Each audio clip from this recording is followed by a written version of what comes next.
Think about your morning routine for just a second.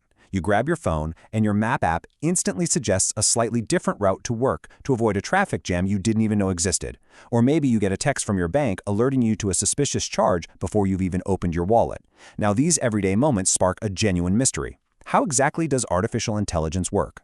In this audio explainer, we're taking a first principles journey through the foundations of machine learning. I've actually always wondered about that. It feels a bit like magic, you know? But where do we even begin to actually understand it? Well, we begin by stripping away all the jargon, Robbie. We're going to focus on the human stories and the everyday questions that literally became the bedrock of modern AI. Okay, so here's my absolute biggest question. When I look at what we call machine learning, is the computer actually finding the answer itself, or is it just following a bunch of rules we gave it? Because I have to say, these systems feel incredibly smart. They seem to almost anticipate what I need. That is the foundational question, Ravi. It's exactly what every beginner asks. Are they actually thinking, or are we just projecting our own human understanding onto what is, essentially, a really fast calculator? Section 1. The illusion of intelligence. Patterns are not understanding. To answer your question, Ravi, we really have to clarify a crucial distinction right up front. Machines don't truly understand the world in the human sense. They don't possess a lived reality or a conscience or even basic common sense. What they do exceptionally well is detect regularities. They find structures and patterns within the massive amounts of data we feed them. Imagine a dark cloud gathering in the sky. If a system sees enough images of dark clouds followed by wet roads, it learns a very clear pattern. Dark clouds predict rain. Right, but learning that pattern doesn't mean the system understands what a storm actually means, does it? Like, it doesn't feel a farmer's relief for their dying crops, or a commuter's frustration, or a family's fear of a flood. Exactly. Think of it like a shadow. A shadow might reveal the exact shape of a tree, but it absolutely cannot tell you why that tree was planted in the first place. Pattern creates expectation, but understanding? Understanding requires meaning. Once we strip away the magic, we can formally define the subject at hand.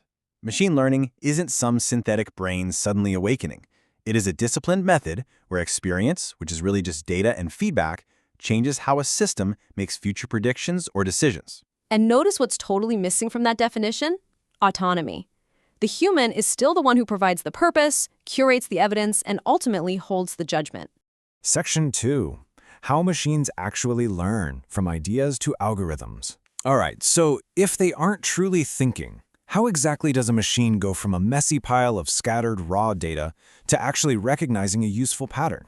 Like, how do these abstract ideas become working algorithms without us sitting there writing explicit line-by-line rules? Well, it begins with organization. Imagine a music streaming platform trying to understand songs. If you measure songs by their tempo on one axis and their energy on another, every single song becomes a point in space. At first, it looks totally random, but as more and more data is added, points that are similar naturally start to sit close to each other. High tempo and high energy cluster together into workout music. Low tempo and soft energy cluster into relaxation music. The machine didn't invent the genres. The geometry revealed them. Distance creates similarity, and similarity creates structure. Okay, that makes sense. But once we have that structure, how does the machine actually learn from it? Think of a really everyday analogy, like a cook tasting a new soup. You add ingredients, right? That's the input. You follow a recipe. Those are the steps or the algorithm.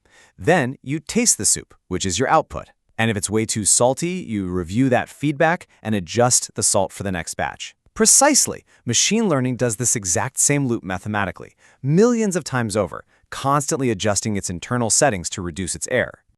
When you hear experts talk about abstract hidden layers or complex neural networks, I know it can sound deeply intimidating. But under the hood, it's really just numbers being reshaped.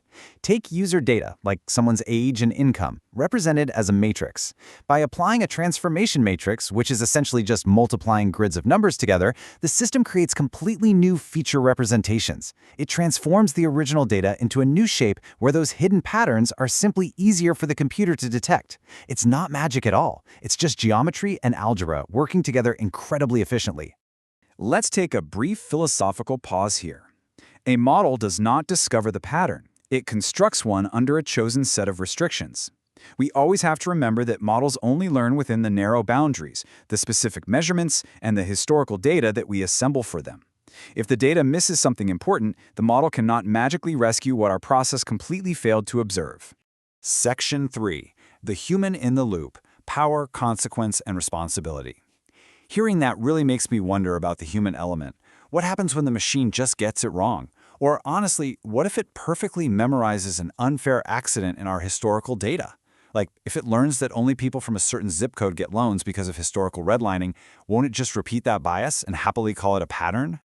That is absolutely spot on, Ravi, and it's exactly why. Before writing a single line of code, we must frame the problem properly. A true first principles learner has to ask, what is the input? What is the output? What does success actually mean in this context? And critically, what kind of mistake would matter? A false alarm on a spam filter is, well, it's annoying. But a false alarm on a medical diagnosis, that is life-changing. Asking these questions prevents machine learning from just becoming random experimentation with very expensive vocabulary. Building AI requires deep humility. Data and AI systems are incredibly powerful abstraction machines. They take the beautiful, messy reality of human life and compress it down into rows, numbers, and embeddings. That compression helps us act quickly, but it also strips away vital human context. To become more powerful without becoming more responsible is not progress. It's just a faster way to make systemic mistakes. So, to manage that immense power, we have to rely on a strict life cycle of accountability. Before we even start designing, we must ask, is AI even necessary here? During development, we have to check, are our safeguards adequate? Before deployment, we demand to know if our failure plans are ready. And during operation, we constantly monitor for any unequal effects. As you can see, there is a vast amount of invisible human labor, consent, and daily choice hidden right behind the illusion of an autonomous machine. Section 4. Asking better questions. What we learned from the pioneers.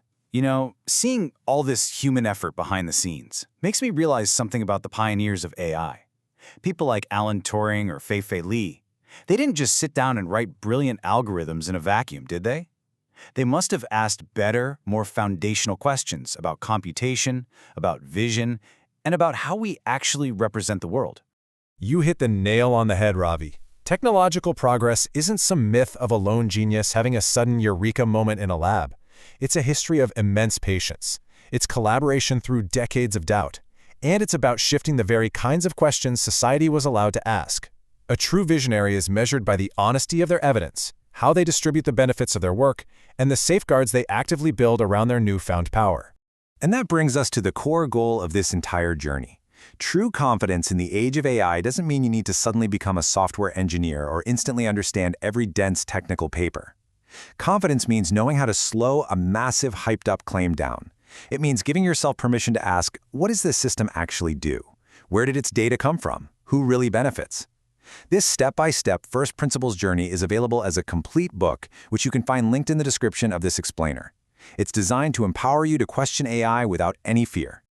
The greatest breakthroughs in technology often begin with someone simply asking a better question. You absolutely do not need a lab coat to participate in the future of AI. You just need the willingness to observe closely, to think critically, and to learn differently. So as you go about your day today and interact with the invisible algorithms shaping your world, what better question will you ask?